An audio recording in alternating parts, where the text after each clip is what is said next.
बिस्मिल्लाहिर्रहमानिर्रहीम। अभी हम स्टार्ट कर रहे हैं वेन डायग्राम का टॉपिक, जो कि 8th क्लास से लिया गया है। इससे प्रीवियस वीडियो में हमने वेन डायग्राम को ही पढ़ा था, लेकिन वो हमने जो पोर्शन कवर किया था वो 7th क्लास का था।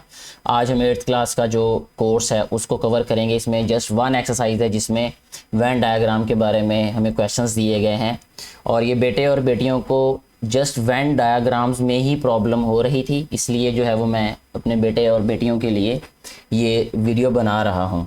और इसके अलावा ये कंफर्म है मुझे कि जो मैथमेटिकल प्रोसेस है इसका, यानी अगर आप इसको A union B, B union A union B intersection C वगैरह, यानी मैथमेटिकली इसको प्रूव कर लेते हैं वो, लेकिन वेन डायग्राम बनाने में प्रॉब्लम हो रहा है उनको। तो इस वीडियो में मैं पूरी कोशिश करूंगा कि ज़्यादा से ज़्यादा बेहतर तरीके से इसको एक्सप्लेन करूं ताकि अच्छे तरीके से आपको समझ आ सके। इस वीडियो को आप शुरू से एंड तक देखेंगे तो मुझे उम्मीद है कि वेन डायग्राम का ये जो पोर्शन है 8th क्लास का, ये आपको बहुत हेल्प आउट करेगा समझने में ये चीज़ें। और इसके अलावा ये भी आपको बता दूं बेटे कि अगर आप ये जो प्रीवियस वीडियो और इस वीडियो को देखेंगे, अगर आपने प्रीवियस वीडियो नहीं देखी तो मेरा मशवरा ये है कि पहले आप प्रीवियस वीडियो देखें। उसका जो है वो मैं लिंक ये आपको दे दूंगा नीचे डिस्क्रिप्शन में भी, और पहले आप वो वीडियो देखिए, उसके बाद फिर ये वाली वीडियो आप देखेंगे तो आपको और ज़्यादा बेहतर तरीके से ये समझ आएंगी वेन डायग्राम्स। और इसके बाद अगर आप FSC वाला पोर्शन भी समझना चाहते हैं, अगर कोई बेटा या बेटी जो फर्स्ट ईयर क्लास से उनका ताल्लुक़ है, FSC वो कर रहे हैं प्री इंजीनियरिंग, तो उसमें भी क्योंकि सेकंड चैप्टर में ये वेन डायग्राम का कॉन्सेप्ट है तो उनके लिए भी ये बहुत इंपॉर्टेंट जो है वीडियो है। फर्स्ट वाली वीडियो भी देखें, ये भी देखें, और अगर उनको ज़रूरत हो FSC वाला पोर्शन समझने की भी तो वो मुझे कमेंट बॉक्स में बता सकते हैं। इंशाल्लाह I will definitely make a video on that topic also. अच्छा बेटा, यहाँ पे हम वेन डायग्राम से स्टार्ट करते हैं और हम शुरू करेंगे बेसिक से ही, यानी बेसिक इस सेंस में कि 8th क्लास की बेसिक से उसकी जो थ्योरी दी होगी, जो एग्जांपल्स दी होंगी, वो भी मैं सारी समझाऊंगा आपको, कोशिश करूंगा एक्सप्लेन करने, क्योंकि ये चीज़ें अगर आपको समझ आ जाएंगी तो क्वेश्चंस को सॉल्व करना, क्वेश्चंस को समझना कोई मुश्किल नहीं रहेगा, क्योंकि जो सारी डिटेल है, जो सारी एक्सप्लेनेशन है वो उन्होंने एग्जाम्पल में और इस थ्योरी में दे दी है। अब शुरू करते हैं बाकायदा अपने आज के लेक्चर का आगाज़। कि सबसे पहले उन्होंने हमें वेन डायग्राम के बारे में बताया गया है कि operations on sets through Venn diagram, यानी जो ऑपरेशंस होते हैं सेट्स पे, उनको वेन डायग्राम के थ्रू हम कैसे जो है वो बयान कर सकते हैं, कैसे उनको रिप्रेजेंट कर सकते हैं। A universal set is represented in the form of a rectangle. इसमें यूनिवर्सल सेट एक ये वाला वर्ड यूज़ हो रहा है, इट्स अ कंप्लीट डेफिनेशन। ये 7th क्लास में भी आपने पढ़ी होगी, इससे प्रीवियस 6th क्लास में भी ये जो है वो चैप्टर नंबर 1 में ये यूनिवर्सल सेट की डेफिनेशन है। तो आपने कोशिश ये करनी है कि जो जो डेफिनेशंस आए उसको आप अपने साथ एक लेड पेंसिल लें और लिखते जाएं साथ में। यहाँ कहीं आपकी बुक पे आपको खाली जगह मिल रही है तो वहाँ राइट कर लें, अलहदा से अगर आप नोट्स बना रहे हैं तो वो लिख लें, ताकि जो ही आप ये डेफिनेशन या ये जो थ्योरी पढ़ना शुरू करें तो आपको हर बात समझ आ रही हो। तो यूनिवर्सल सेट की डेफिनेशन बेटा इस तरह होती है, a set consisting all the sets under consideration is called a universal set। यानी ऐसा सेट जो कि दिए गए तमाम सेटों पे मुश्तमिल होता है, यानी सारे के सारे जितने सेट दिए हों, जैसे आपको A सेट दिया हो, B दिया हो, C दिया हो, या सिर्फ 2 सेट्स दिए हों, या सिर्फ एक सेट दिया हो, और कोई ऐसा सेट, कोई एक ऐसा और सेट जिसमें वो दिए गए सारे सेट मौजूद हों, ठीक है, तो वो यूनिवर्सल सेट कहलाएगा। Is represented in the form of a rectangle. इसको एक रेक्टेंगल के थ्रू हम शो करते हैं वेन डायग्राम में। जैसे देखें यहाँ पे एक रेक्टेंगल आपको नजर आ रही होगी बेटा, और इसमें ये यू राइट किया हुआ है, ठीक है, तो ये रिप्रेजेंट कर रही है ये वाली रेक्टेंगल यूनिवर्सल सेट को। ठीक हो गया। इट्स सबसेट्स आर, अब एक और डेफिनेशन यहाँ पे आ गई है, दैट इज सबसेट। सबसेट क्या होता है? अगर हम बात करें 2 सेट्स की, in case A and you, अगर हम ए और यू की ही बात करें क्योंकि हम इसी के बारे में पढ़ने जा रहे हैं, तो if all the elements of A are in U, मैं ये कह रहा हूं कि अगर सेट ए के सारे अरकान, सारे के सारे एलिमेंट्स यू में हों, then A will be subset of U, A U का सबसेट होगा। और अगर मैं इस केस की बात करूं कि A is subset of B, ये सबसेट का साइन होता है, तो it means all the elements of A are in B, ठीक है, तो फिर उसको कहेंगे A is subset of B, यानी ए बी के अंदर मौजूद है, ए बी के अंदर मौजूद है, इस तरह भी कह सकते हैं हम इसको। अच्छा जी, are represented in the form of closed figures. Closed figures, अब वो कह रहा है इसको, ये जो ए वाली फिगर है ना, ये एग टाइप बनाई हुई उन्होंने, इस शेप को वो कह रहे हैं अब ये क्लोज्ड फिगर से जो सेट्स हैं उनको डिनोट किया जाता है। इनसाइड द रेक्टेंगल, इस रेक्टेंगल के अंदर।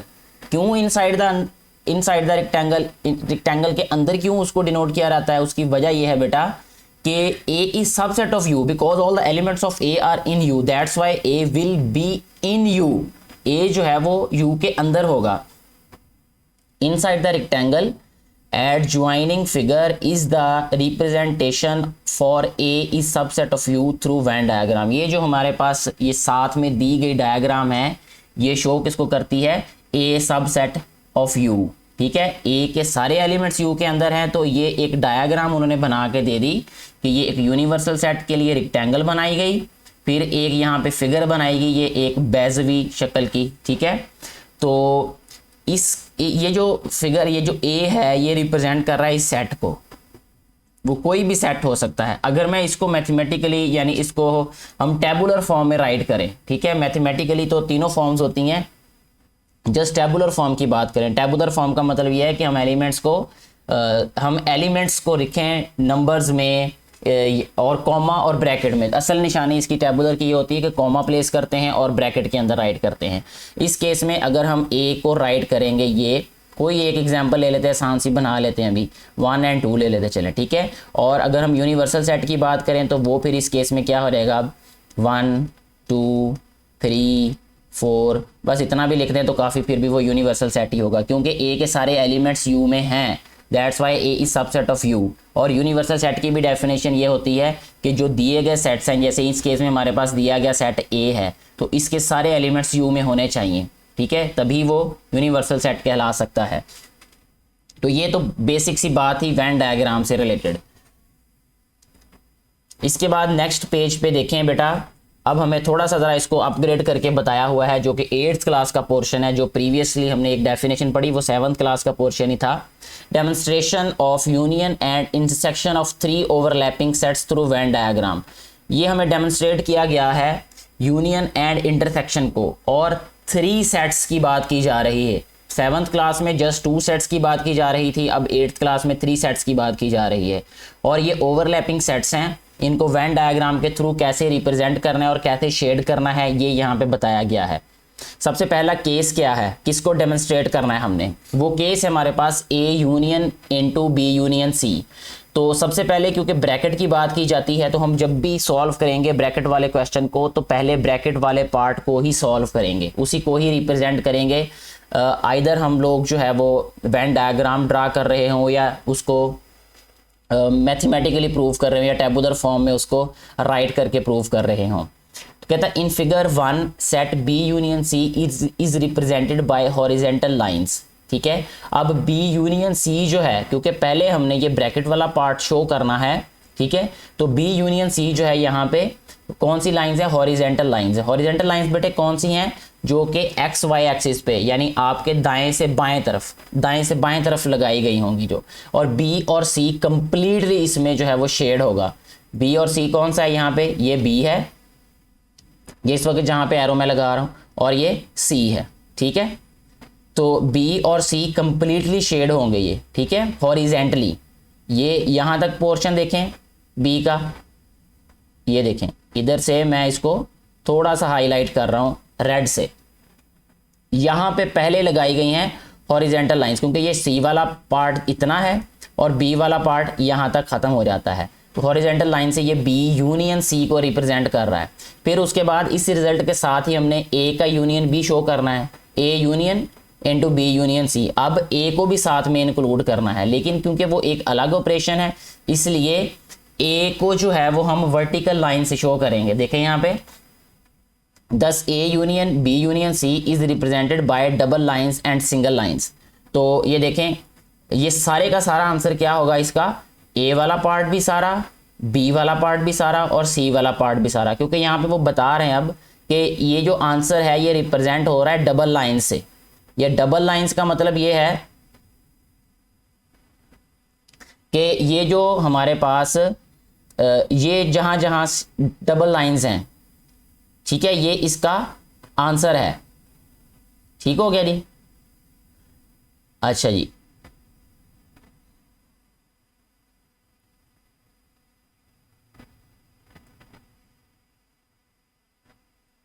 यहां पे इसका आंसर क्या होगा? अगर हम आंसर की बात करें तो इसका आंसर क्या है? डबल लाइंस भी और सिंगल लाइंस भी, यानी सारी की सारी ये जो फिगर है जहां डबल लाइंस हमें नज़र आ रही हैं वो भी, और जहां सिंगल लाइन नज़र आ रही हैं वो भी, इस केस में आंसर ये होगा। अब हम बात करते हैं दूसरे केस की। इस केस में हमें क्या दिया गया हुआ है? A union B union C. अच्छा, इसमें बी हमें यूनियन दिया हुआ है, तो ये देखें in figure 2 set B intersection C. अब यहाँ पे देखें वो बी यूनियन सी लिख रहा है, यहाँ पे बता रहा है हमें बी इंटरसेक्शन सी के बारे में। तो इसका मतलब ये है कि उसको लिखते हुए हम कोई इशू है यहाँ पे इस बुक में या इस क्वेश्चन में, तो यहाँ लिख देते हैं हम बी इंटरसेक्शन सी। ये वाला ऐसे ही ऑपरेशन आएगा, ए यूनियन, और ये आएगा बी इंटरसेक्शन सी। तो पहले हम बी इंटरसेक्शन सी की बात करेंगे, क्योंकि यूनियन के बारे में तो हम ऑलरेडी ऊपर बात कर चुके हैं, तो वही केस थोड़ी बहुत डिस्कस करेगा दोबारा। In figure 2 set B intersection C is represented by horizontal lines. B intersection C का मतलब बेटा ये है कि बी और सी का कॉमन पार्ट, इंटरसेक्ट का मतलब ही ये होता है कि elements which are in both the sets common, ठीक है, कॉमन एलिमेंट्स ऑफ 2 सेट्स, ठीक है। अब इसमें देखें ये हमारे पास ए की फिगर, ए जो फिगर है वो ये है, ठीक है जी, सॉरी ये हमारे पास बी है और ये हमारे पास सी है। एक फिगर मैंने कहना था, मैंने ए कह दिया। अच्छा बेटे देखें यहाँ पे ये वाला जो पार्ट है ना, जिसको मैं दोबारा शेड कर रहा हूँ, ये वाला, ये कॉमन है, ये वाला, ठीक है, ये रिप्रेजेंट कर रहा है बी इंटरसेक्शन सी को। बी और सी का कॉमन पार्ट सिर्फ ये वाला है।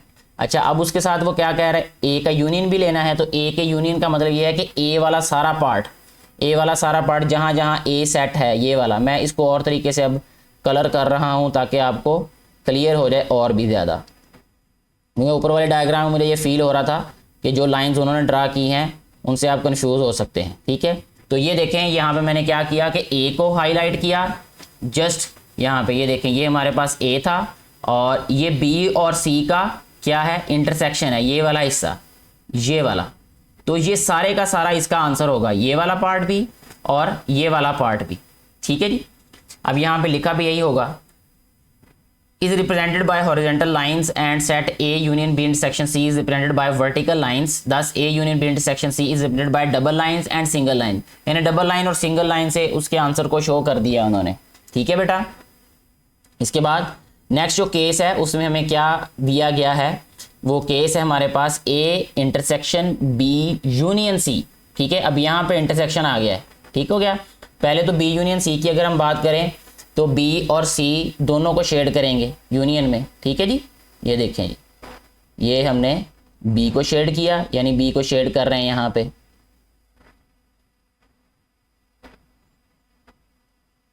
और फिर C को भी शेड करना है। C इसके नीचे है जितना पार्ट, वो तो ऑलरेडी शेड हो गया। बस कोशिश ये करनी है कि डायरेक्शन सेम रहे हमारी शेडिंग की, ठीक है जी। ये देखें बेटा, ये B और C का यूनियन रिप्रेजेंट कर रहा है, ये वाला जो ग्रीन पार्ट है, ठीक है, ये B और C का यूनियन हो गया हमारे पास। ये यहाँ पे मैं एरोज इसलिए लगा रहा हूँ कि ये वाला जो पोर्शन है, ये वाला जो एरिया है, ये B यूनियन C को शो कर रहा है। अब हमने बात करनी है A के साथ इंटरसेक्शन की। A के साथ इसका इंटरसेक्शन क्या है भला? तो वो आप देखें, A जो है वो यहाँ से आ रहा है, इधर से, ये वाला A सेट, ये कुछ इस तरह से है, थोड़ा सा फर्क हो सकता है। ये यहाँ पे देखें बेटा, ये A का इंटरसेक्शन है, ठीक है, यानी A जो है वो B और C के यूनियन के साथ ओवरलैप कहाँ कर रहा है, तो इतना एरिया है वो। ये देखें, मैं इसको ये येलो के साथ शेड कर रहा हूँ अभी इस वक्त, इस तरीके से, ये, ठीक है बेटा। ये देखें यहाँ पे जो है वो डबल लाइंस आ जाएंगी फिर, तो ये जो डबल लाइन वाला हमारे पास एरिया है ना, ये इसका आंसर होगा, ये इतना, क्योंकि इंटरसेक्शन वाला पार्ट ही अब हमने आंसर लेना है। तो ये जो येलो वाला पोर्शन है, ये इस क्वेश्चन में, इस केस में हमारा आंसर होगा, ठीक हो गया बेटा। इसके बाद नेक्स्ट केस की अगर हम बात करें तो नेक्स्ट केस है हमारे पास A intersection B intersection C। अब सारे दोनों केसेस, यानी दोनों जो हमारे पास ऑपरेशन है, इसमें इंटरसेक्शन ही है, B और C का भी और ए का बी और सी के इंटरसेक्शन के साथ भी इंटरसेक्शन ही है। तो सबसे पहले बी इंटरसेक्शन सी की बात करें तो बी और सी में कॉमन कौन सा पार्ट है, ये देखें यहाँ पे मैं इसको हाईलाइट करता हूँ ब्लैक से, ये देखें ये बी और सी का ओवरलैपिंग पार्ट है ये, ठीक है। इंटरसेक्शन का मतलब यही है कि जो पार्ट ओवरलैप कर रहा हो, ठीक है जी। इसको मैं कलर कर रहा हूँ यहाँ पे, ये देखें बेटा ये बी और सी का इंटरसेक्शन वाला पार्ट है ये अभी सिर्फ इस ब्रैकेट वाले पार्ट का आंसर आया है, लेकिन हमें क्योंकि ये कंप्लीट ऑपरेशन का आंसर चाहिए, ये कंप्लीट जो है वो प्रोसेस का आंसर चाहिए, तो अब ए के साथ भी इसका इंटरसेक्शन लेना पड़ेगा। तो ए के साथ इसका इंटरसेक्शन कहाँ आएगा भला, ये देखें ज़रा, यहाँ से जो ए हमारा जा रहा है ना सेट, ये वाला, ये देखें ये वाली लाइन जो थी इसके नीचे ए वाले सेट की थी, ठीक है। अब ये वाला हिस्सा इतना, बस ये वाला, ठीक है।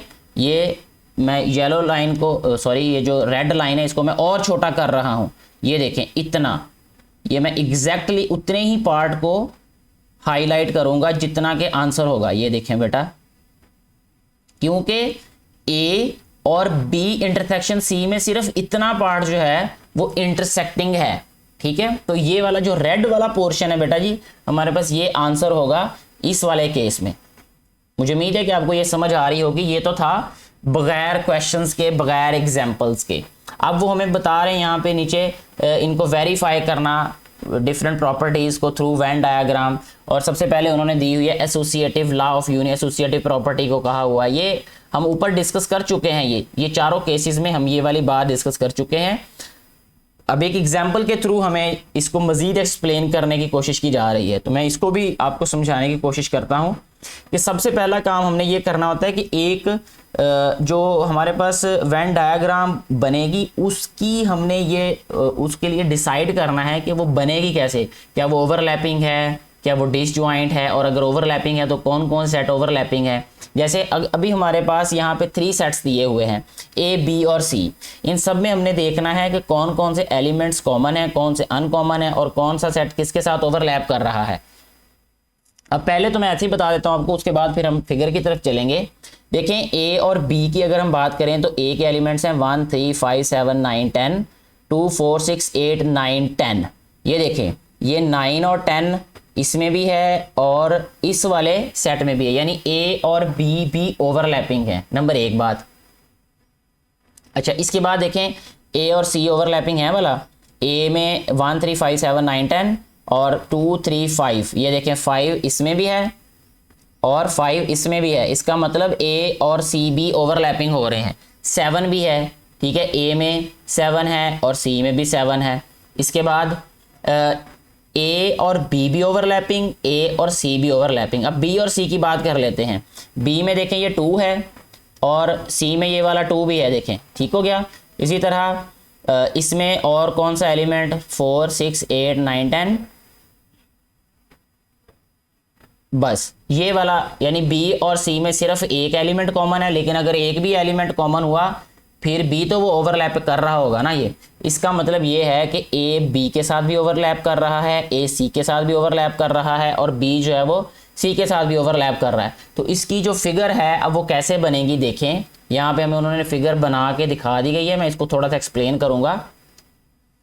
यहाँ पे देखें बेटा, जो उन्होंने एलिमेंट्स को रिप्रेजेंट किया है, सबसे पहले ए के एलिमेंट्स यहाँ पे राइट किए हैं। ये ए सेट है हमारे पास, ये जो रेड कलर से मैं इसको एरो लगा रहा हूँ यहाँ पे, तो ये ए सेट में देखें एलिमेंट यहाँ पे जस्ट 1 राइट किया है। उसकी क्या वजह, ए और बी में जो कॉमन एलिमेंट्स हैं, देखें ए और बी में कॉमन एलिमेंट्स कौन से थे हमारे पास, वो यहाँ पे लिखिए 9 और 10, ठीक है। और ए का और बी के अनकॉमन कौन से थे, 1 और बी के थे 4 8 और 6, ठीक है। फिर बी और सी, ये देखिए ये नीचे वाला सी है, थोड़ी सी मेहनत वाला काम है, लेकिन इसमें आपको ध्यान चाहिए, थोड़ा सा कंसंट्रेशन चाहिए। और एजुकेशन का, तालीम का एक बहुत अहम मकसद ये भी है कि हमें फोकस करना हम सीख सकें और चीज़ों को एक नए तरीके से हम देख सकें, समझ सकें, सोच सकें और फिर उसको एक्सप्रेस कर सकें। एजुकेशन का एक बहुत बेसिक मकसद मेरी नज़र में ये भी है, जो कि मैथ में बहुत अच्छे तरीके से पूरा होता है,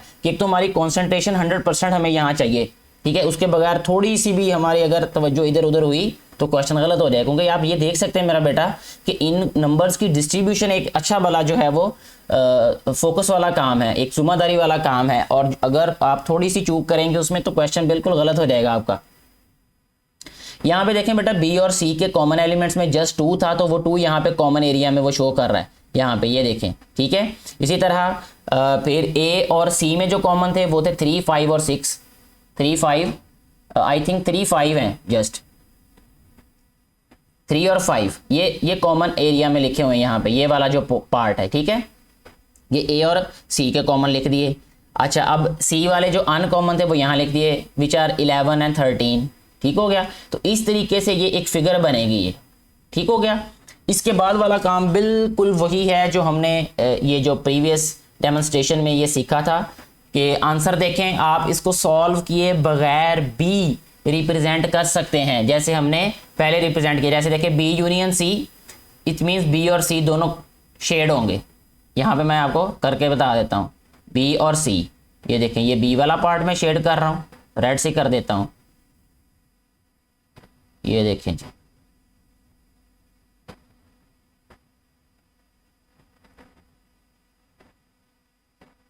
अच्छा जी बेटा, ये हो गया बी वाला पार्ट और ये सी वाला पार्ट।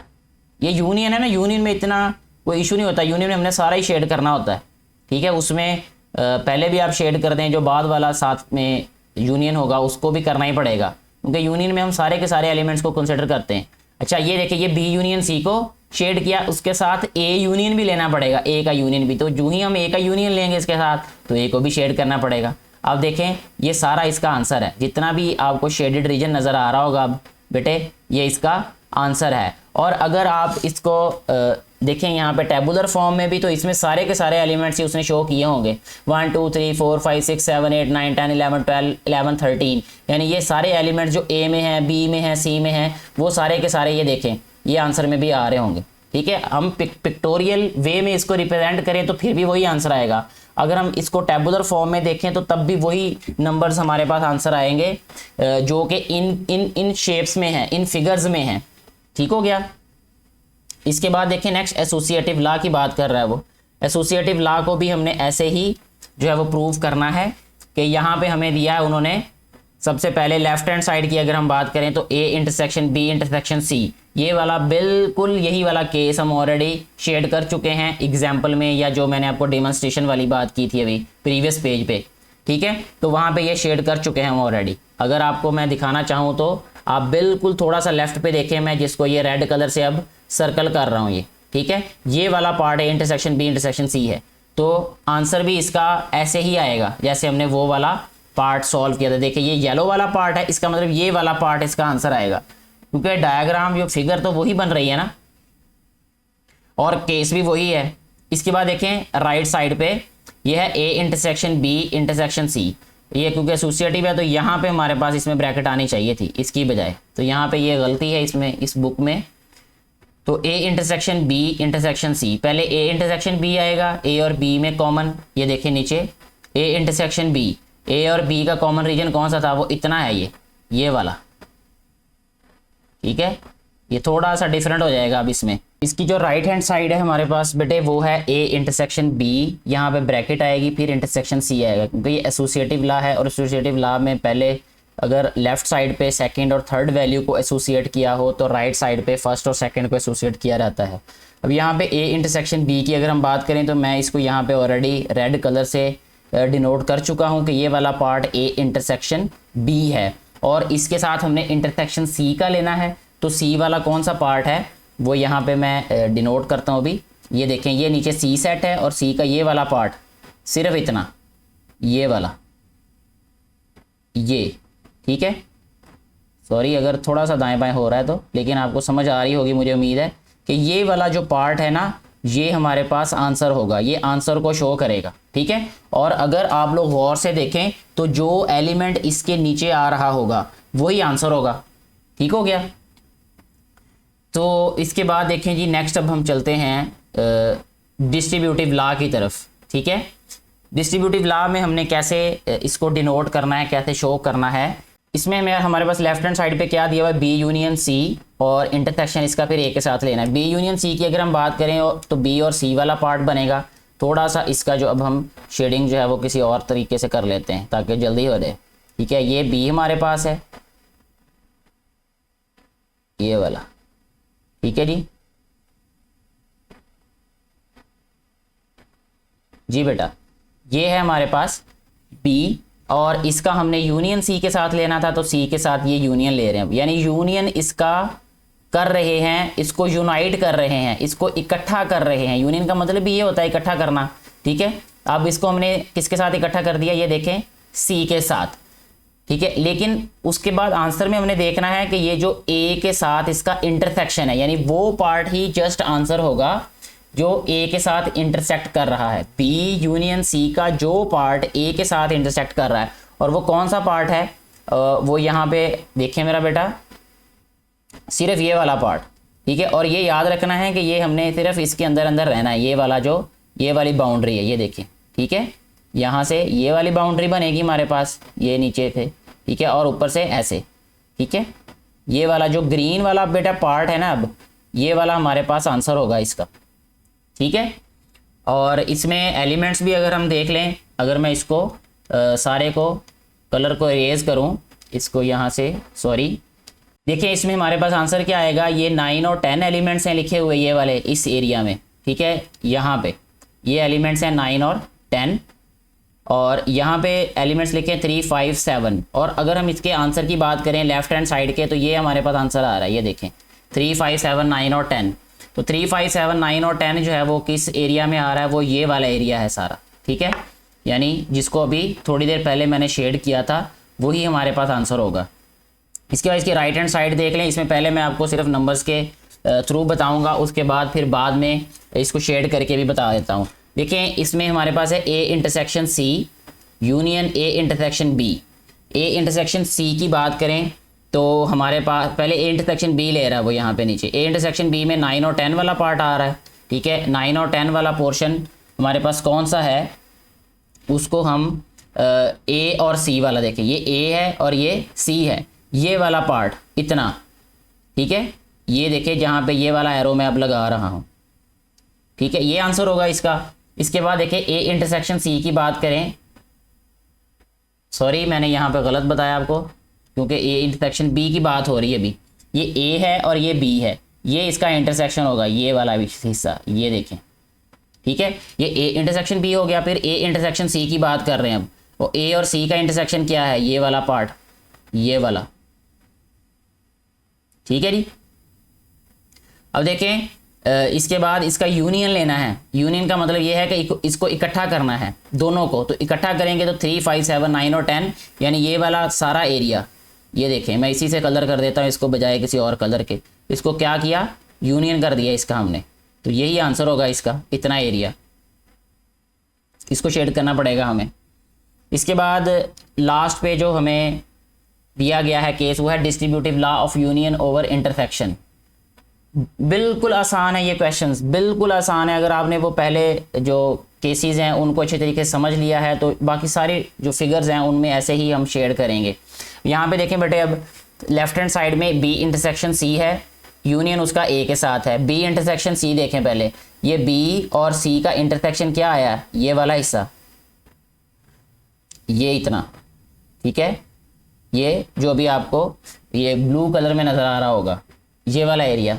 इसको मैं ज़रा शेड कर देता हूँ सारे को।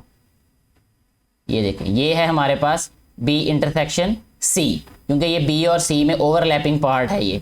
इसके बाद ए के साथ इसका यूनियन लेना है, तो ये देखें ए वाला भी सारा हिस्सा, ए सारे का सारा आ जाएगा इसमें। ठीक है, ये वाला। ठीक है, यहाँ पे ये सारा एरिया भी इसमें इन्वॉल्व होगा इस आंसर में, इस तरीके से। जब आपकी प्रैक्टिस हो जाएगी ना इसमें, तो आपको बिल्कुल ये नंबर्स को देखने की ज़रूरत नहीं पड़ेगी, बल्कि नंबर्स कंफ्यूज करेंगे आपको। नंबर्स के बगैर ही आप इसको अच्छे तरीके से कन्वे कर सकते हैं, एक्सप्रेस कर सकते हैं। आप देखें राइट हैंड साइड पे देखिए, मैं अब नंबर्स को नहीं देख रहा, मैं जस्ट ऊपर ये वाले जो हमारे पास ऑपरेशंस हैं इनको देख रहा हूँ, और इसके अकॉर्डिंग जो है वो इनको मैं शेड कर रहा हूँ। पहले में दिया ए यूनियन बी, ठीक है। ए यूनियन बी में कौन सा हिस्सा आएगा ये देखें मेरा बेटा, ठीक है। इसी कलर से मैं पहले शेड करता हूँ, फिर जो दूसरी साइड होगी उसको हम और कलर से शेड कर देंगे। ए यूनियन बी, ये ए वाला पार्ट आ गया सारा हमारे पास। ये ज़रूरी है, इसमें हम इसको लाइट वाले कलर से करते हैं शेड, क्योंकि हमें बाद में इंटरसेक्टिंग पार्ट नज़र आना चाहिए इसका। तो ये है हमारे पास ए, ये देखें, ठीक है बेटा। इसके बाद ए के साथ इंटरसेक्शन किसका, ए यूनियन बी आएगा। ये यूनियन इसका बी के साथ लेंगे तो ये आ जाएगा, ये बी वाला है, ठीक है जी। ये ए यूनियन बी हो गया। अच्छा जी, इसके बाद है ए यूनियन सी। अब देखें यहाँ पे एक और कलर ले लेते हैं, यहाँ पे ए यूनियन सी, देखें ये आ गया ए, ठीक है जी। और यूनियन सी के साथ ये आ जाएगा, ये वाला हिस्सा, ठीक है। ये ए यूनियन सी हो गया। अब इनमें जो है वो कौन सा हिस्सा कॉमन है, कौन सा एरिया जो है इसमें ओवरलैप कर रहा है, ए यूनियन बी में इंटरसेक्शन ए यूनियन सी में। तो इसमें अगर हम देखें तो हमारे पास जहाँ पे डबल कलर्स हैं वो वाला एरिया हमारे पास इसका आंसर होगा। देखिए मेरा बेटा, इसमें क्योंकि हम बात कर रहे थे ए यूनियन बी और ए यूनियन सी की, तो यहाँ पे मैंने ये बताया कि जहाँ पे डबल कलर्स हैं वही हमारे पास आंसर होगा। तो डबल कलर सिर्फ इस एरिया में नहीं है, बल्कि ए में भी सारे में डबल कलर है, शेड है, डबल शेड है, ठीक है। तो ये वाला भी इस आंसर में इंक्लूड होगा। तो ये थोड़ा सा मिसिंग रह गया था एरिया, तो इसलिए ये भी आंसर में शामिल होगा। तो इस तरीके से अगर हम देखें तो जो ऊपर हमारे पास फिगर बन रही है वही नीचे फिगर बननी चाहिए। जो शेडिंग एरिया ऊपर हमारे पास है वही एरिया नीचे शेड होना चाहिए, तभी हमारा आंसर ठीक होगा। अदरवाइज़ थोड़ा बहुत दाएं बाएं हुआ तो आंसर वो हमारा गलत होगा। तो यहाँ पे इसको दोबारा मैं बता देता हूँ, पहले ए यूनियन बी था हमारे पास, फिर ए यूनियन सी था, ठीक है। तो वो एरिया जिसमें डबल शेड था, अगर आप इसको कलर करके देखेंगे आपको ज़्यादा अच्छे तरीके से क्लियर हो जाएगा फिर मज़ीद। तो डबल शेड था इस एरिया में, ये मैं इसको हाईलाइट कर देता हूँ दोबारा, फिर ये देखें इस एरिया में डबल शेड था हमारे पास, यानी 2 दफ़ा हमने कलर किया था, तो यही हमारे पास आंसर होगा। और ऊपर वाले जो लेफ्ट हैंड साइड थी उसमें भी हमारे पास यही आंसर है। तो इस तरीके से हमारे ये वो वाले क्वेश्चंस जो एक्सरसाइज में दिए गए हैं सारे के सारे इसी तरीके से सॉल्व होंगे।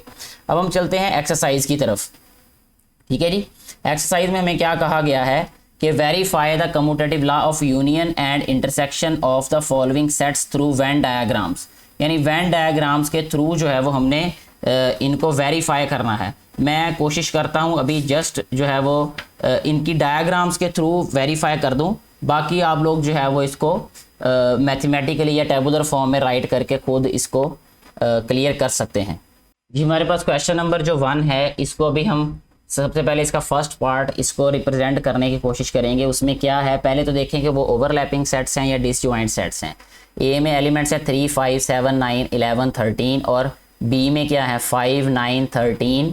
देखें ये 5 कॉमन आ रहा है इसमें, इसके बाद ये 9 कॉमन आ रहा है, ठीक है जी। उसके बाद जो है वो 13 कॉमन आ रहा है, ठीक है। मैं इसको 13 को भी यहाँ पे हाईलाइट कर देता हूँ, ये ऐसे, ठीक है। और ये हमारे पास ओवरलैपिंग सेट्स हैं दोनों के दोनों। अब इसकी वेन डायग्राम कैसे बनेगा और लॉ कौन सा, commutative law of union and intersection. Commutative law of union intersection क्या होता है, पहले ये भी आप लोगों को मैं बता देता हूँ। कम्यूटेटिव लॉ ऑफ यूनियन होता है बेटा A union B is equal to B union A, ये कम्यूटेटिव लॉ ऑफ यूनियन हो गया, ठीक है जी। और इसी तरह सेकंड पे हम यहाँ पे राइट कर देते हैं कम्यूटेटिव लॉ ऑफ इंटरसेक्शन, जो क्या आएगा A intersection B is equal to B intersection A, ठीक है जी। अब इसकी वैन डायग्राम हम बनाएंगे। तो वैन डायग्राम बनाने के लिए हमें चाहिए जी यहाँ पे एक रेक्टेंगल। तो यहाँ से हम एक रेक्टेंगल लेते हैं जी, ये आपको एक रेक्टेंगल नज़र आ रही होगी यहाँ पे, ठीक है। थोड़ा सा इसको बड़ा कर लेते हैं और इसमें हमें चाहिए 2 सेट्स चाहिए जो कि ओवरलैपिंग हो। एक ये सेट बना दिया है मैंने, ठीक है। थोड़ा सा इसको बड़ा बना लेते हैं और एक और सेट चाहिए इसी तरह का हमें, ठीक है। ये हमारे पास इसकी फिगर हो जाएगी। थोड़ा सा ये जो फिगर है ये दाएं बाएं हो सकता है, आप सेंटर में इसको ड्रा कर सकते हैं। ये यूनिवर्सल सेट को डिनोट कर रही है, ये जो रेक्टेंगल है जैसा कि हमने पढ़ा था थ्योरी में। और ये जो है लेफ्ट वाला सर्कल ये ए को डिनोट कर रहा है और ये बी को डिनोट कर रहा है।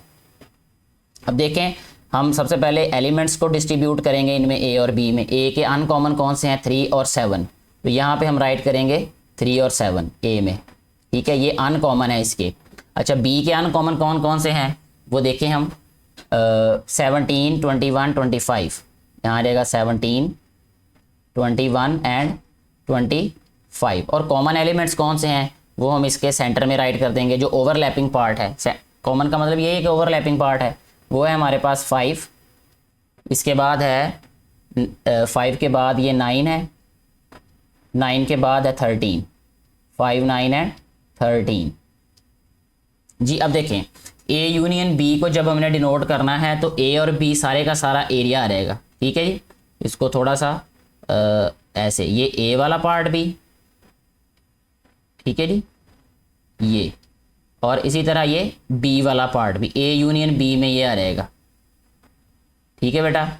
अच्छा, अब बी यूनियन ए की अगर हम बात करेंगे तो वो भी यही वाला बी और ए सारे के सारे को शेड करना पड़ेगा, ठीक है। अच्छा, अगर हम इसके बाद ये इसका एक पार्ट सॉल्व हो गया हमारा, यूनियन में ए और बी दोनों को शेड करना होगा। इंटरसेक्शन की बात करें, ए इंटरसेक्शन बी की, इसी केस में इसी तरह एलिमेंट्स को डिस्ट्रीब्यूट करना है, इसी तरह वैन डायग्राम बनेगी। ए इंटरसेक्शन बी की बात करें तो ए और बी का वो एरिया जो इंटरसेक्ट कर रहा है वो हमने यहाँ पे अब डिनोट करना है। तो ए और बी का ये एरिया सिर्फ इंटरसेक्ट कर रहा है, दरमियान वाला ये, ठीक है। अगर आप एलिमेंट्स फाइंड भी करेंगे, यानी इसका आंसर फाइंड करेंगे टेबुलर फॉर्म में राइट करके, तो फिर भी इसका आंसर आएगा 5, 9 और 13, ठीक है, क्योंकि यही कॉमन एलिमेंट्स हैं। तो राइट हैंड साइड पे भी यही हमारे पास आंसर आएगा, ठीक है। फ़र्क सिर्फ ये रहेगा कि यहाँ पे बी लिख लें, यहाँ पे ए लिख लें, बाकी एलिमेंट्स डिस्ट्रीब्यूट करें और इस तरह वेन डायग्राम बन जाएगी। क्वेश्चन नंबर 1 का जो फर्स्ट पार्ट था वो तो ऐसे सॉल्व हो जाएगा। सेकेंड पार्ट देखें इसका। सेकेंड पार्ट में उसने कहा है कि the set of N and set of G, ठीक है। एन क्या होता है, पहले इसकी बात कर लेते हैं हम।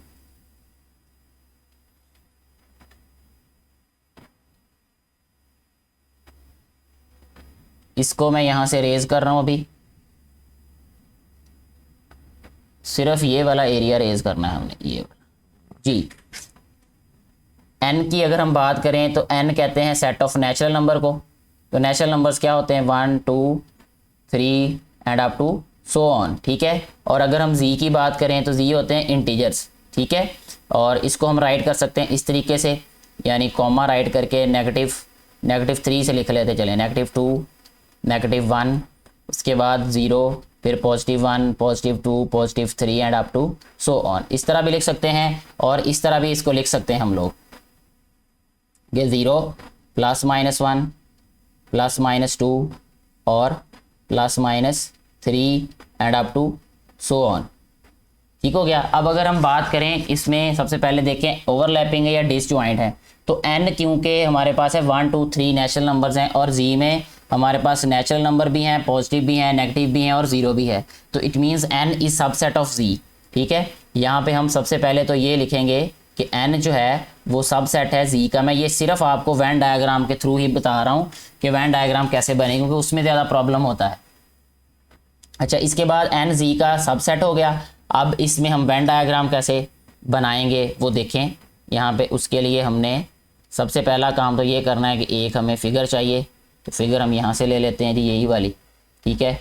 इन्हीं को कॉपी कर लेते हैं तो दोबारा हमें ताकि नए सिरे से ड्रा ना करनी पड़े। ये है जी हमारे पास सेट,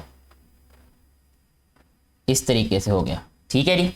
अच्छा, n क्योंकि z का सबसेट है तो इसलिए जो हमारे पास z है वो बड़ा बनेगा और n जो है वो छोटा बनेगा, यानी ये देखें इस तरीके से बनेगा।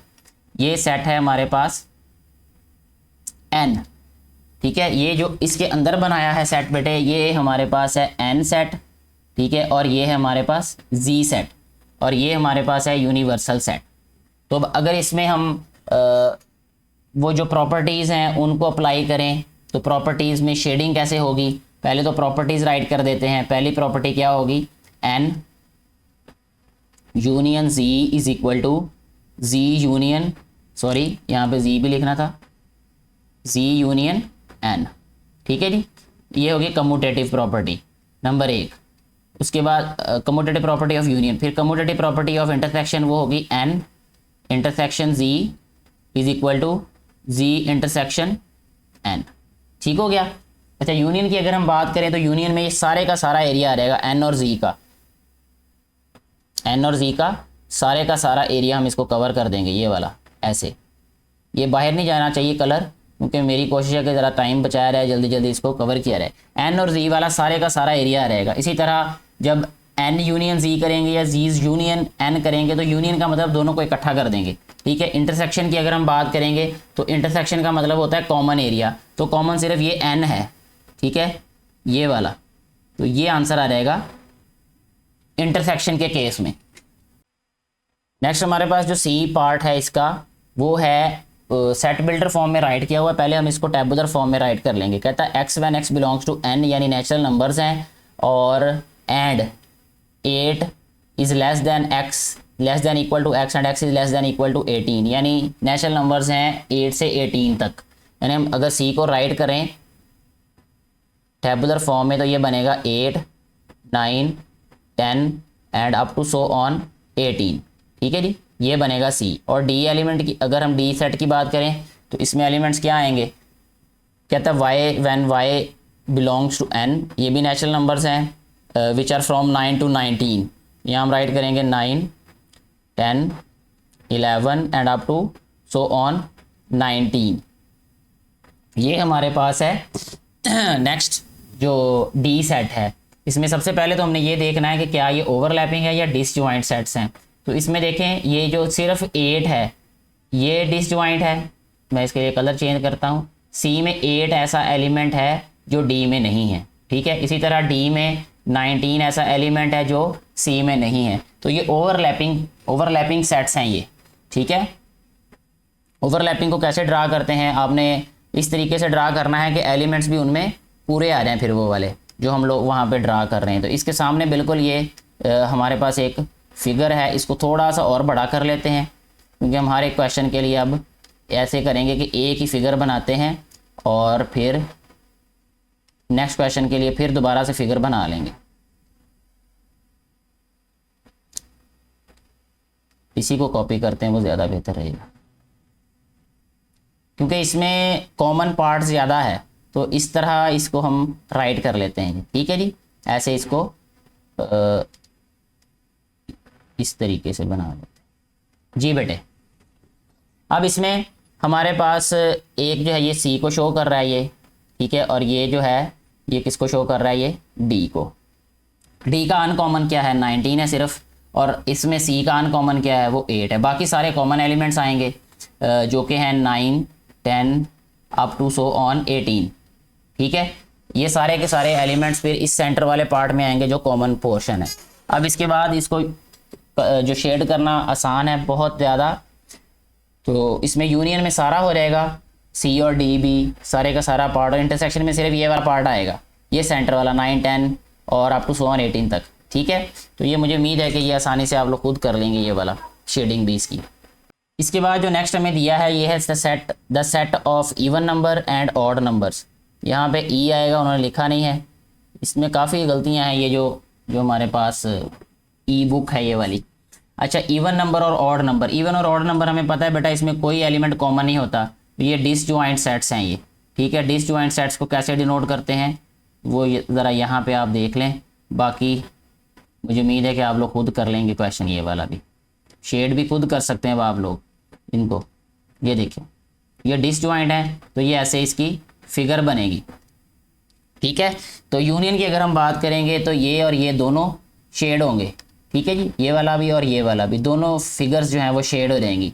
और इंटरसेक्शन की बात करें तो कोई पार्ट इसमें कॉमन नहीं है, तो कोई एरिया इसमें इंटरसेक्ट नहीं कर रहा, और फिर इसलिए इसको अनशेडेड छोड़ देना। ठीक है, एलिमेंट्स हम इसमें ई लिख देते हैं, ये देखें यहाँ पे हम ई लिखें, यहाँ पे हम ओ लिखें। यूनियन में दोनों को शेड करना है और इंटरसेक्शन में किसी को भी शेड नहीं करना, क्योंकि जो हमारे पास डिसजॉइंट सेट्स होते हैं उसमें इंटरसेक्शन एम्प्टी सेट आता है, और इंटरसेक्शन एम्प्टी सेट हो तो किसी को भी शेड नहीं करते। इस तरीके से हमारा जो क्वेश्चन नंबर ये जो 1 था ये कंप्लीटली सॉल्व हो जाता है। ठीक है जी। अच्छा जी, नेक्स्ट देखिए बेटा, हमारे पास जो क्वेश्चन नंबर 2 है इसको हम इधर ही सॉल्व कर लेते हैं, बुक के ऊपर ही। थोड़ा सा इसको हम इसको क्या करें जी, अब इसको बड़ा करते हैं थोड़ा सा जी, इसको थोड़ा सा हम ज़रा जूम इन कर लेते हैं ताकि आप लोगों के लिए आसानी हो जाए इसको देखने में। तो ये हमारे पास क्वेश्चन है, इसमें पहले है ए यूनियन बी।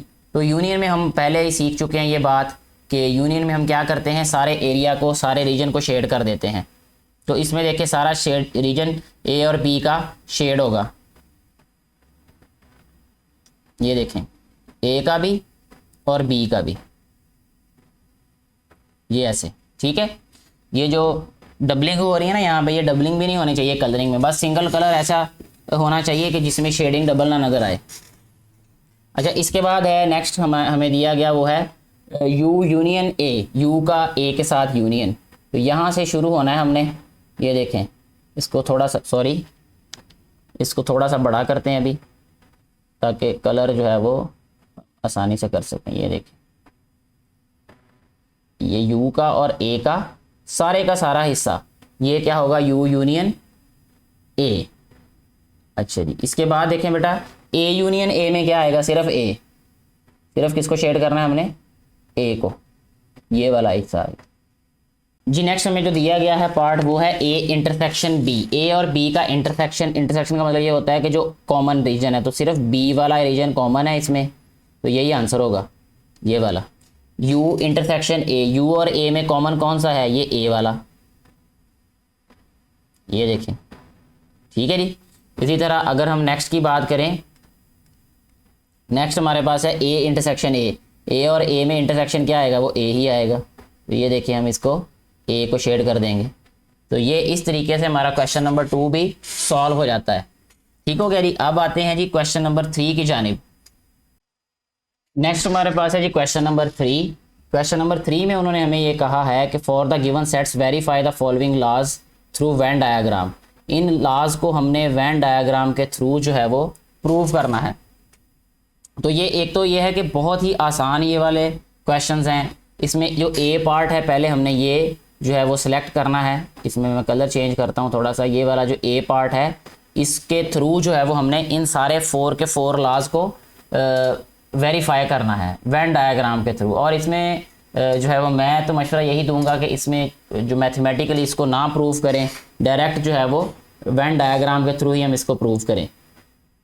तो सबसे पहले ए, बी और सी में हमने ये देखना है कि ये ओवरलैपिंग है, डिसजॉइंट है, और कौन सा सेट किसके साथ ओवरलैप कर रहा है।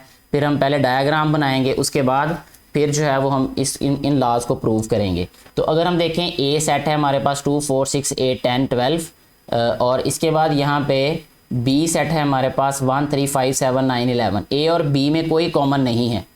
सबसे पहली बात, ए और बी में कॉमन नहीं है, ए एंड बी डिसजॉइंट हैं। यहाँ पे मैं राइट भी करता हूँ, A and B are disjoint, ठीक है जी। अच्छा जी, इसके बाद देखें ए और सी की बात अगर हम कर लें, ए में है 2 4 6 8 10 12, और इसमें 3 6 9 12 और 15। तो ये 12 एलिमेंट कॉमन है ए और सी में। तो A and C are overlapping, यहाँ लिखेंगे A and C are overlapping.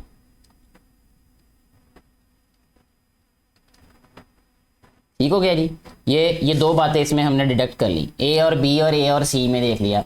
B और सी की अगर हम बात करें तो ये क्या हैं, 1 3 5 7 9 11, 3 6 9, ये सारे एलिमेंट्स कॉमन है, यानी 3 6 और 9। अच्छा, अब देखें बी और सी भी क्या हैं, B and C are overlapping.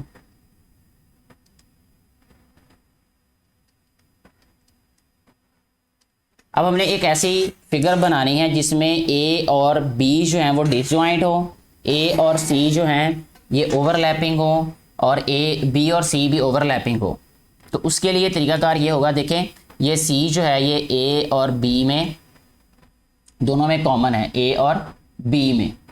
तो इसका मतलब ये जो कॉमन है उसको सेंटर में रख लें, ठीक है। सी कॉमन है तो सी को रखेंगे सेंटर में, ए और बी को दाएं और बाएं बना देंगे इनमें। ठीक हो गया। ये बहुत आसानी से इसकी जो है वो डायग्राम बन जाएगी। अभी इसको मैं बना के आपको दिखाता हूँ ताकि आपके लिए और आसानी हो जाए समझने में।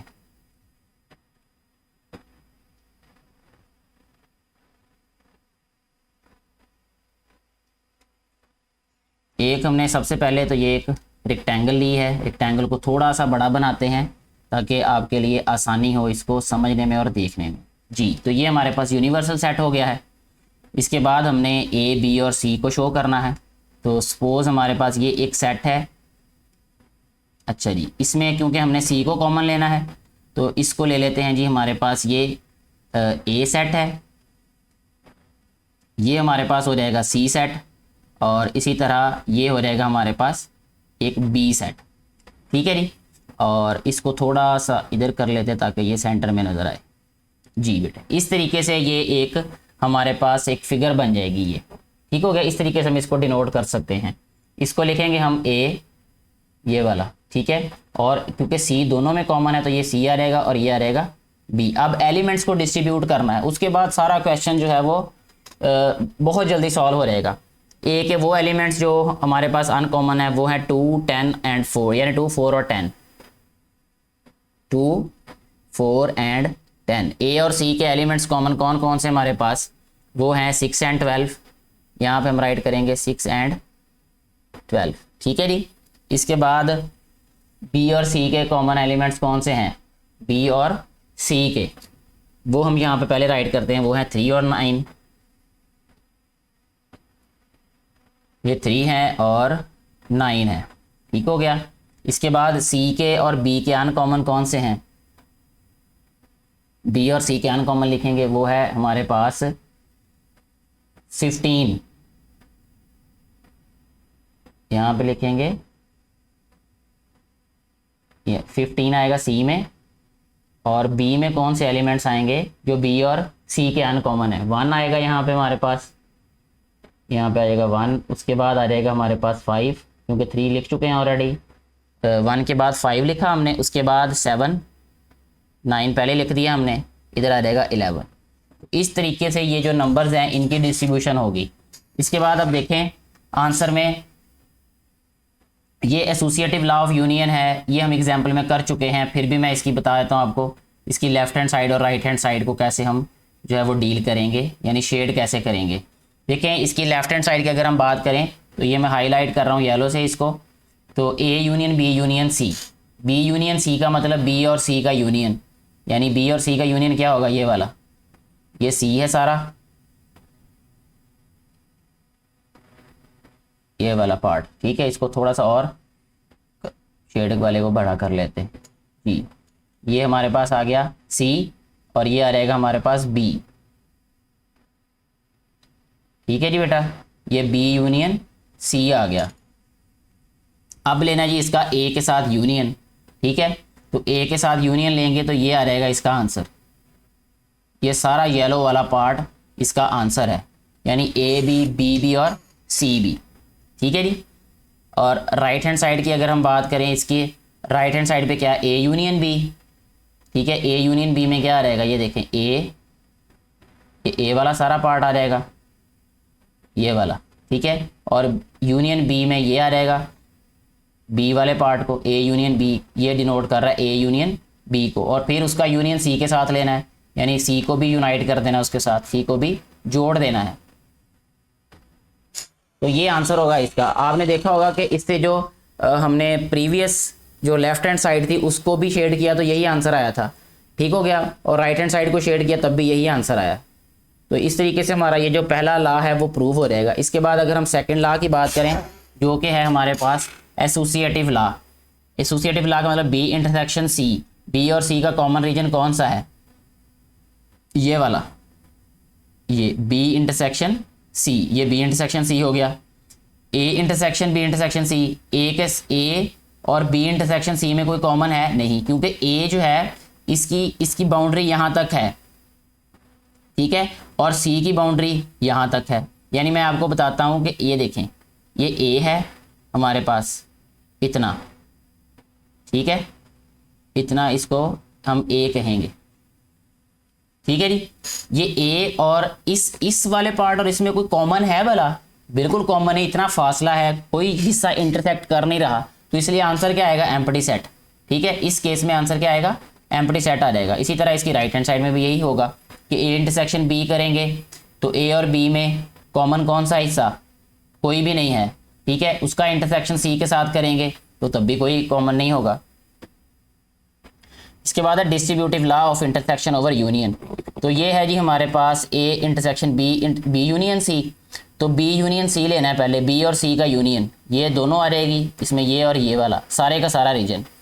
और इंटरसेक्शन ए आएगा तो इंटरसेक्शन का मतलब ये वाला हिस्सा सिर्फ आंसर आएगा, ये जिसको मैंने येलो कर दिया, अब ये वाला हिस्सा इसका आंसर आ रहेगा 6 और 12 वाला, यानी आंसर इसका 6 और 12 आएगा अगर आप इसको सॉल्व भी करके देखेंगे।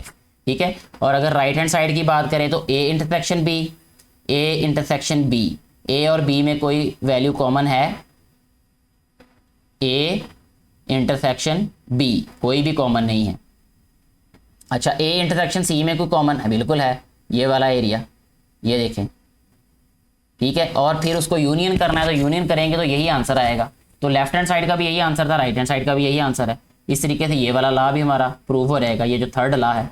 4 लॉ की अगर हम बात करें, बी इंटरसेक्शन सी में ये आंसर आएगा फिलहाल। ठीक है, और इसका उसने कहा यूनियन लेना है ए के साथ, तो ए का यूनियन ये होगा, ये वाला एरिया सारा, तो इतना एरिया ही आंसर आएगा इसका, यानी ये 6 2 4 6 12 10 3 9। ठीक है ना, यानी 2 3 4 6 9 10 12 ये आंसर आएगा इसका, अगर आप इसको टेबुलर फॉर्म में भी राइट करेंगे तो। राइट हैंड साइड की अगर हम बात करें तो ए यूनियन बी, यूनियन की बात करें ए और बी के, तो यूनियन में क्योंकि हम सारा एरिया शेड करते हैं, ये ए वाला एरिया भी सारा आ रहेगा इसमें। ठीक है जी,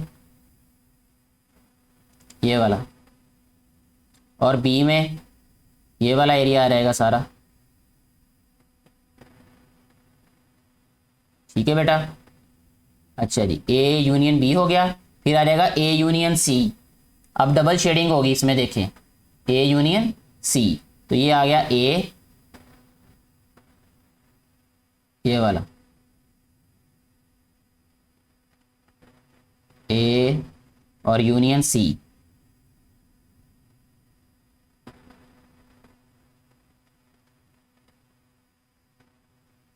ठीक है जी, तो इसमें आंसर क्या आएगा अब हमारे पास, A union B intersection A union C. ठीक है, तो इसमें कॉमन कौन सा है, ए यूनियन बी और ए यूनियन सी में से, तो इसमें ये वाला रीजन हमारे पास क्या आएगा, इसका आंसर होगा ये वाला। ये देखिए डबल शेड वाला ये है एक, जिसमें डबल शेड आ रहा है वही आंसर होगा। डबल शेड में एक ये है, मैं इसको और एक कलर से हाईलाइट कर देता हूँ, एक तो इधर डबल शेड आ रहा है 3 और 9 में। ठीक हो गया, ये आंसर है इसका, और डबल शेड इधर आ रहा है सारे में, इस सारी फिगर में, यानी ये जो ए सेट है ना, ये आंसर होगा, और ये वाला हिस्सा इसका आंसर होगा। तो इस तरीके से हमारा ये जो इसका ए वाला पार्ट है, यानी ए जो पार्ट 3 क्वेश्चन का ए पार्ट है, उसकी वेन डायग्राम्स को ऐसे एक्सप्रेस करना है जैसे मैंने आपको भी बताया।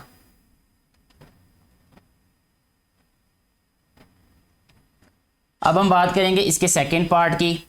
तो सेकंड पार्ट को सॉल्व करने से पहले हम इसको सारे को रेज कर देते हैं, क्योंकि इसकी अब हमें ज़रूरत नहीं है, हम उसी पे बात करेंगे सारी की सारी।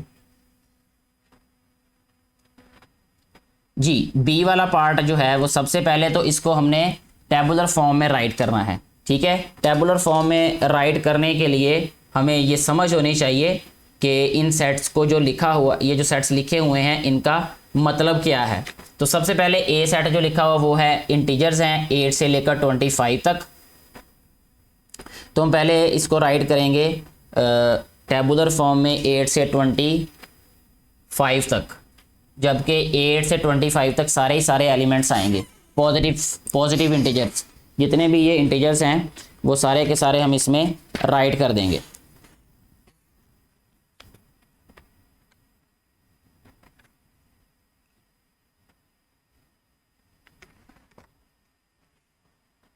इसमें पहले ए सेट को जब हम रिप्रेजेंट करेंगे टेबुलर फॉर्म में तो ये आ जाएगा 8 9 10 and up to so on 25। ठीक है जी। बी सेट की अगर हम बात करें तो बी सेट क्या है, यहाँ पे देखें जी यानी इंटीजर्स ही हैं ये, -2 से लेकर +6 तक, -2 से +6 तक। तो इसका मतलब ये है कि -2 और +6 दोनों इंक्लूड नहीं होंगे, क्योंकि साइन लेस देन का है, इक्वल का नहीं। यहाँ पे ये साइंस का बड़ा ध्यान रखना मेरा बेटा आपने। यहाँ पे देखें ये इक्वल, लेस देन और इक्वल का साइन है इनमें, और इनमें जस्ट लेस देन का साइन है। जब लेस देन आएगा इसका मतलब है कि ये एलिमेंट्स जो राइट किए ये इंक्लूड नहीं होंगे। तो इसका मतलब यहाँ हम राइट करेंगे -1 0 1 2 3 4 और 5। ठीक है, ये होगा बी के एलिमेंट्स। अब सी के एलिमेंट्स की अगर हम बात करें तो वो होंगे हमारे पास इंटीजर्स होंगे जो कि 8 से छोटे होंगे, 8 से छोटे, और यहाँ 2 आएगा। यहाँ पे उन्होंने फिर यहाँ गलती कर दी है। ठीक है, ये उन्होंने जो है वो यहाँ सेट जो है वो z when z belongs to z and z is less than or equal to 8। जी सॉरी, गलती नहीं की, ये बिल्कुल सही लिखा हुआ है। ये लेस देन 8 है, 8 से छोटे इंटीजर सारे के सारे। तो 8 से छोटे तो कितने होंगे यहाँ पे, ये देखिए यहाँ तो हम डॉटेड लाइन लगानी पड़ेगी फिर इसका मतलब, यानी यहाँ कॉमा राइट करके मैं -1 राइट कर देता हूँ, यहाँ 0, यहाँ 1, और फिर यहाँ कहाँ तक जाएंगे, ये लेस देन इक्वल टू है 8, तो यहाँ मैं 8 राइट कर देता हूँ। यानी +8 से नीचे नीचे नेगेटिव वाले सारे ही आएंगे इसमें। तो ये सबसे पहला और ज़रूरी काम तो ये कि ये सही तरीके से लिखे होंगे हमारे सेट्स। ठीक है, उसके बाद हमने देखना है कि कौन से ओवरलैपिंग है, फिर कौन से डिसजॉइंट हैं, फिर उसके बाद हम जो है वो डायग्राम को ड्रा करेंगे, यानी फिगर को ड्रा करेंगे। उसके बाद हमारा सारा क्वेश्चन सिंपली वैसे ही सॉल्व होगा जैसे हमने ए वाला पार्ट सॉल्व किया। अब हम सबसे पहले देखें ए और बी में कोई कॉमन है। ए 8 9 10 25 तक है, यहाँ पे 5 तक ख़त्म हो जाते हैं। A and B are disjoint, A and B ये क्या है, इज इक्वल टू डिसजॉइंट।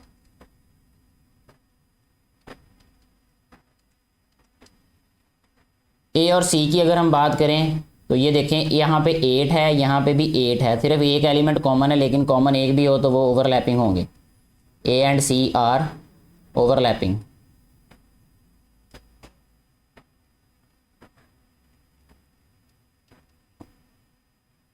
अच्छा जी, इसके बाद बी और सी की बात करें तो -1 से 5 तक है, ये बी सी का सबसेट है, यानी हम इसको ऐसे राइट कर देते हैं, बी इज़ सबसेट ऑफ सी। ठीक है, सबसेट का मतलब बी जो है वो सी के अंदर बनेगा और बी सी के अंदर बनेगा, और ए और सी ओवरलैपिंग है। ठीक हो गया। अब इसका मतलब ये है कि इसको हम ड्रा करेंगे कुछ इस तरीके से कि बी ने जो है वो सी के अंदर बनना है, और ये वाला इसको छोटा करते हैं, ये वाला ऐसे इस तरह बना देते हैं। ये हमारी फिगर बन जाएगी ये वाली। ठीक है जी, इस क्वेश्चन की कुछ इस तरह से बनेगी फिगर। क्यों भला, देखिए मेरा बेटा, इसको हम कहेंगे ये हमारे पास ए सेट है। ठीक है, और ये वाला जो बड़ा है ये सी सेट है, क्योंकि ए और सी में ये देखें ए और सी ओवरलैपिंग है, इसमें सिर्फ ये 8 वाला एलिमेंट कॉमन है, ये वाला। ठीक है, वो हम इधर लिख देंगे यहाँ पे। ठीक है, उसके बाद जो बी है वो सारे का सारा सी के अंदर है, तो बी हम इधर लिख देंगे यहाँ पे। ठीक है, ए के अनकॉमन इधर आ जाएंगे सारे के सारे, ए और सी के 9 10 and up to so on 25 तक। ठीक हो गया, 9 10 से लेकर 25 तक इधर आ गया, 8 इधर आ गया, और सी के जो अनकॉमन है वो सारे के सारे यहाँ ऑटोमेटिकली आ जाएंगे ये यहाँ पे, क्योंकि ये तो बहुत ज़्यादा होंगे ना नंबर्स फिर वो। अच्छा, बी और सी के जो है वो हमने कॉमन लिखा, वो सिर्फ क्या है, सॉरी ए और सी का कॉमन है ये। बी और सी की अगर हम बात करें तो अनकॉमन कौन से हैं बी और सी के, वो यहाँ पे राइट कर देते हैं। इनके अलावा 5 से लेकर -1 तक। ठीक है, इसके अलावा इसमें आएगा अब हमारे पास 6 भी आएगा, 7 भी आएगा, वो भी राइट करने पड़ेंगे यहाँ पे अब हमें। ये देखें 6 और 7 इससे नीचे आ रहे हैं, तो 5 से लेकर -1 तक तो इसमें आ जाएंगे बी में, 5 से लेकर -1 तक ऐसे, इसको मैं डिनोट कर रहा हूँ, ये 5 से लेकर -1 तक, क्योंकि ये सबसेट है।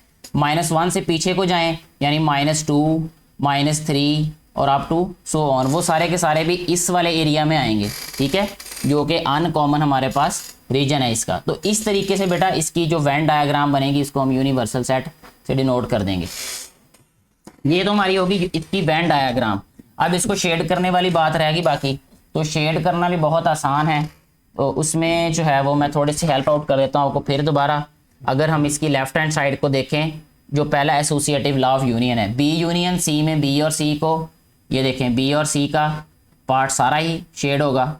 ठीक है, इसको मैं और थोड़ा सा बड़ा कर लेता हूँ, इससे हम शेड कर रहे हैं। ये देखें, ये बी यूनियन सी आ रहेगा ये। ठीक है जी बेटा। अच्छा, इसके बाद ए के साथ इसका यूनियन लेना है, तो ये भी आ रहेगा साथ में, ये वाला सारा रीजन। ठीक है, तो ये आंसर होगा इसका। ठीक है, राइट हैंड साइड का भी आंसर यही होगा। तो वो पहले हमने क्या करना है, उसमें ए यूनियन बी ले लेना है, यानी ए और बी को शेड कर देना है, बाद में सी को शेड कर देना है। शेडिंग एक जैसी होगी, उसमें फ़र्क नहीं पड़ेगा। अच्छा, अब देखें सेकंड वाला जो एसोसिएटिव लॉ ऑफ इंटरसेक्शन है, बी इंटरसेक्शन सी, बी और सी में इंटरसेक्शन क्या है, ये वाला।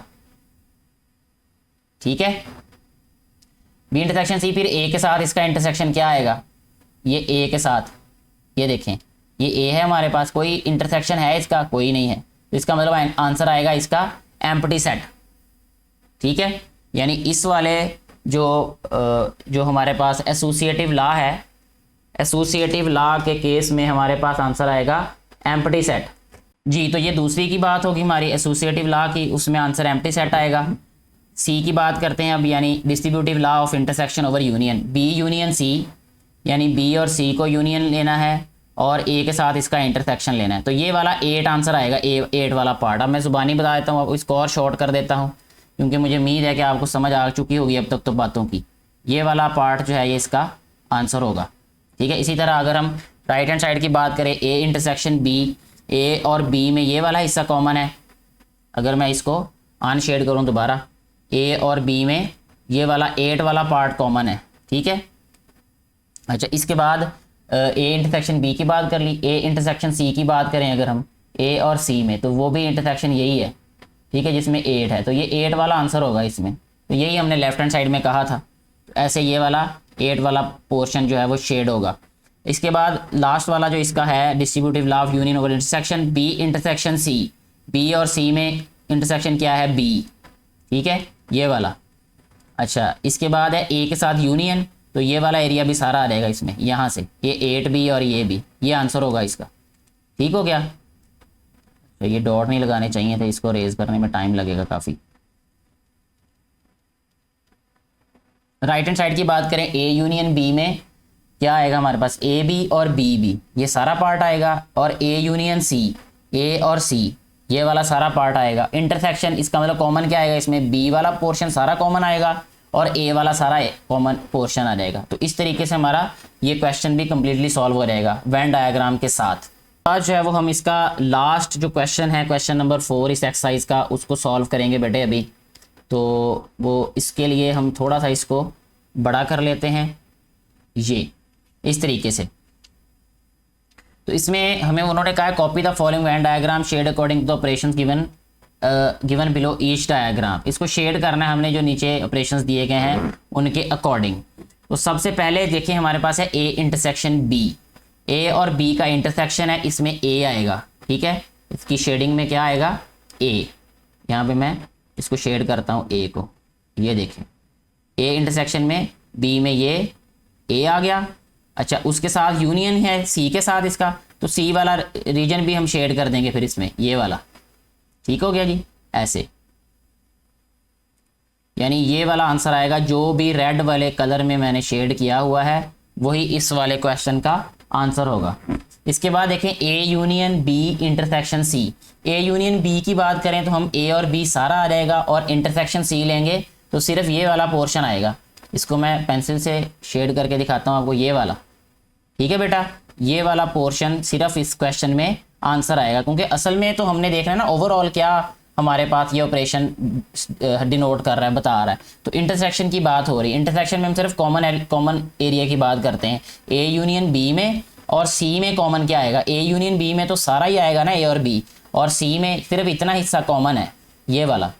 तो यही आंसर होगा इसका। इसके बाद अगर हम ये देखें लास्ट वाले पार्ट की, ए इंटरसेक्शन बी, ए और बी का इंटरसेक्शन क्या है, बी होगा ये। ठीक है, यानी ये वाला बी वाला पार्ट, इसको मैं शेड करके दिखा देता हूँ आपको भी, ये वाला। ए इंटरसेक्शन बी का आंसर आएगा बी। ठीक है, फिर यूनियन है सी के साथ, तो फिर ये सी को भी हमने शेड कर देना है, यानी ये वाला एरिया, ये वाला ऐसे। तो ये हमारे पास इस तरह ये शेड होंगे। और ये सारी एक्सरसाइज कंप्लीट हो गई है। और ये रमज़ान मुबारक की ये पहली वीडियो है जो 1 घंटे से ज़्यादा ड्यूरेशन की बनाई गई है, क्योंकि बेटे और बेटियों की ये फरमाइश थी, ये उन्होंने कहा था ये बनाया जाए। और मैं रोज़ा रख के जो है वो मुसलसल 1-1.5 घंटे से इसलिए बोल रहा हूँ क्योंकि आज स्कूल से छुट्टी, आज स्कूल में नहीं पढ़ाना पड़ेगा, तो इसलिए जो है वो आज यहाँ पे हक अदा किया गया है ये सारी वीडियो एक रिकॉर्ड करके। मुझे उम्मीद है कि बेटे और बेटियों को, आप सभी को ये अच्छे तरीके से समझ आ गई होगी ये सारी एक्सरसाइज। फिर भी कहीं कोई कन्फ्यूजन हो तो आप कमेंट बॉक्स में राइट करें, मैं कोशिश करूँगा आपकी कन्फ्यूजन्स को दूर करने की। और अगर ये वीडियो अच्छी लगे तो इसको ज़्यादा से ज़्यादा बेटे और बेटियों के साथ शेयर करें, दोस्तों के साथ शेयर करें, ताकि उनको भी इनसे फ़ायदा हो सके। आपका बहुत शुक्रिया, अपनी दुआओं में याद रखें हमेशा। Thank you very much.